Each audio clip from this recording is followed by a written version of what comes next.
প্রিয় ষষ্ঠ শ্রেণীর শিক্ষার্থীরা, শুভেচ্ছা নিও। আজকে আমি তোমাদের বাংলা বিষয়ের নতুন বই চারুপাঠ থেকে গদ্য সপ্তম অধ্যায় আমাদের লোকশিল্প এর 47 পৃষ্ঠা থেকে বহু নির্বাচনী প্রশ্নের সমাধান করে দেব।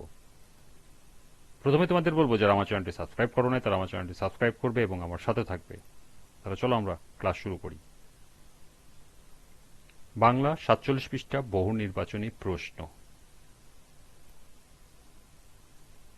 লক্ষ্য করো, পাঠ্য বইতে 4টি বহু নির্বাচনী প্রশ্ন দেয়া আছে।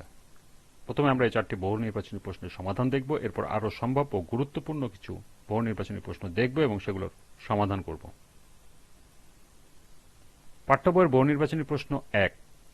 কোন লোকশিল্পটি মোগল বাদশাহের বিলাসের বস্তু ছিল? নকশিকাঁথা, ঢাকায় মসলিন, খদ্দরের কাপড়, শীতল পাটি। সঠিক উত্তর খ, ঢাকায় মসলিন। 2।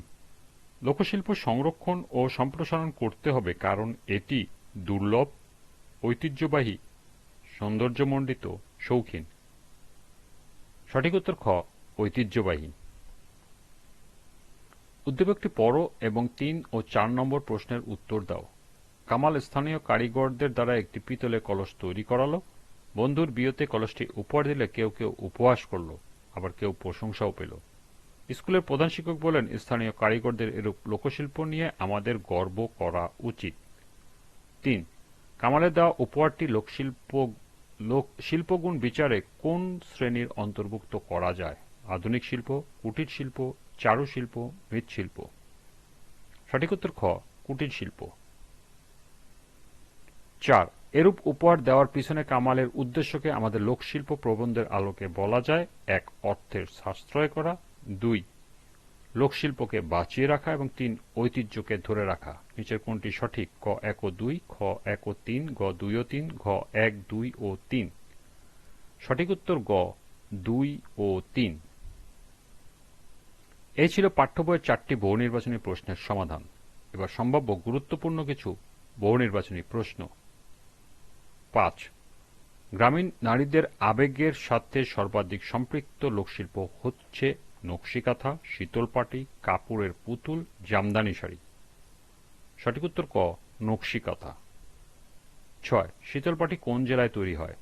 বরিশাল, নোয়াখালী, রাজশাহী, সিলেট। সঠিক উত্তর ঘ, সিলেট। 7। নকশিকাঁথায় সাধারণত কি ধরনের নকশা থাকে? জ্যামিতিক, ফুল, পাখি, উপরের সবগুলো। সঠিক উত্তর ঘ, উপরের সবগুলো। 8। কোনটিকে বাংলার গৌরব বলা হয়? মসলিন শাড়ি, জামদানি শাড়ি, নকশিকাঁথা, শীতলপাটি। সঠিক উত্তর গ, নকশিকাঁথা। 9। কোন সময় নকশিকাঁথা তৈরির জন্য উপযুক্ত? গ্রীষ্মকাল, বর্ষাকাল, শরৎকাল, শীতকাল। সঠিক উত্তর খ, বর্ষাকাল। 10।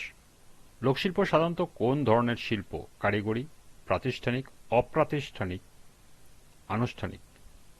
সঠিক উত্তর গ, অপ্রাতিষ্ঠানিক। 11। হাসিয়া কি? শীতলপাটির কাজ, মাদুরের কাজ, নকশিকাঁথার কাজ, কাঠের কাজ। সঠিক উত্তর ঘ, কাঠের কাজ। 12। তাঁতশিল্পের জন্য বিখ্যাত? ঢাকা, টাঙ্গাইল, শাহজাদপুর, উপরের সবগুলো। সঠিক উত্তর ঘ, উপরের সবগুলো। 13। একটি নকশিকাঁথা সেলাই করতে কমপক্ষে কত মাস লাগত? 2 মাস, 4 মাস, 6 মাস, 8 মাস। সঠিক উত্তর গ, 6 মাস। 14। তাঁতশিল্প বিস্তার লাভ করেছে কোন নদীর তীরবর্তী এলাকায়? পদ্মা, শীতলক্ষ্যা, মেঘনা, যমুনা। সঠিক উত্তর খ, শীতলক্ষ্যা। 15। খাদি বা খদ্দরের জন্য বিখ্যাত? ঢাকা, টাঙ্গাইল, শাহজাদপুর, কুমিল্লা। সঠিক উত্তর ঘ, কুমিল্লা। 16। কামরুল হাসান জন্মগ্রহণ করেন 1917, 1919, 1921, 1923 খ্রিস্টাব্দে। সঠিক উত্তর গ, 1921 খ্রিস্টাব্দে। কামরুল হাসান মৃত্যুবরণ করেন 1987, 1988, 1989, 1990 খ্রিস্টাব্দে। সঠিক উত্তর খ, 1988 খ্রিস্টাব্দে। 18।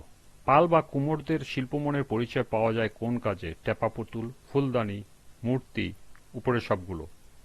সঠিক উত্তর ঘ, উপরের সবগুলো। 19 কে হাতির দাঁতের শীতল পাটি তৈরি করেছিলেন? সিলেটের নবাব পরিবার, কুমিল্লার নবাব পরিবার, ঢাকার নবাব পরিবার, রাজশাহীর নবাব পরিবার। সঠিক উত্তর গ, ঢাকার নবাব পরিবার। সর্বশেষ 20 ঠিলা শব্দের অর্থ মাটির পুতুল, মাটির পাতিল, মাটির পাত্র, মাটির কলসি। সঠিক উত্তর ঘ, মাটির কলসি। এই ছিল পাঠ্য বই সহ সর্বমোট 20টি বহু নির্বাচনী প্রশ্ন এবং এর সমাধান। আজকের ক্লাসটি এ পর্যন্তই।